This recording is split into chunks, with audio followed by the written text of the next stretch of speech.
അത് നമ്മൾ തെറ്റ് ചെയ്യുമ്പം അതിൻ്റെ ഒരു ദുരന്തം എന്താണെന്ന് വെച്ചാൽ കത് അഹ്സനൻ നബിയ സല്ലല്ലാഹു അലൈഹി വസല്ലം ഫീ ഖബരിഹി, റൗദയിൽ കിടക്കുന്ന റസൂലുള്ളാഹിൻ്റെ ഖൽബിന് വേദന വരും. അല്ലെങ്കിൽ തന്നെ എത്ര വിഷമം അനുഭവിച്ചിട്ടാണ് ഈ ദുനിയാവിൽ തങ്ങൾ ജീവിച്ചത്. 29 തവണ വധശ്രമം നടന്നിട്ടുണ്ട് തങ്ങൾക്കെതിരെ. ഉഖബത്ത് ബിൻ അബീ മുഈത്ത് എന്ന ദുഷ്ടന് മുണ്ട് കുരുക്കിയിട്ട് തങ്ങളെ വേക്കിൽ പോയിട്ട് കഴുത്തിനിട്ട് മുറുക്കിയിട്ടില്ലേ? ഉഹദൊന്ന് പല്ല് പൊട്ടിച്ചില്ലേ ശത്രുക്കൾ? പല്ല് പൊട്ടിയില്ലേ? കവിൾ തടത്തുനിന്ന് ബ്ലഡ് ഒലിച്ചിട്ടില്ലേ? ത്വായിഫിൽ നിന്ന് കല്ലെറിഞ്ഞ് സ്വർഗത്തിലേക്ക് ആദ്യം എടുത്തു വെക്കേണ്ട കാല് പൊട്ടിച്ചിട്ടില്ലേ ശത്രുക്കൾ? തങ്ങളിങ്ങനെ വേദന കൊണ്ട് ഇങ്ങനെ മെല്ലെ എഴുന്നേൽക്കുന്ന സമയത്ത് അവിടുത്തെ ചെരുപ്പ് മുഴുവൻ ബ്ലഡിൻ്റെ കളറായിരുന്നു എന്നാണ്. ബ്ലഡ് ഒലിച്ചിട്ടേ പിന്നെ മസൂദങ്ങൾ പറയുന്നുണ്ട് എത്ര വേദന തങ്ങൾ അനുഭവിച്ചിട്ടുണ്ട്.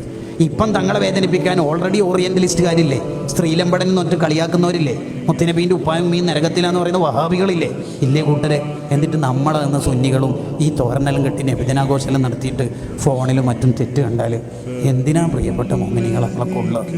എന്തോ അതാദ്യം നമ്മളെ ജീവിതത്തിൽ വേണ്ടത് വേറെ ഒന്നുമല്ല. വനഹന്നഫ്സഅനിൽ ഹവാ, തെറ്റുകുറ്റങ്ങളിൽ നിന്ന് എൻ്റെ ശരീരത്തെ പിടിച്ചു നിർത്തുമെന്ന് നമ്മൾ അവരവർ തീരുമാനിക്കും.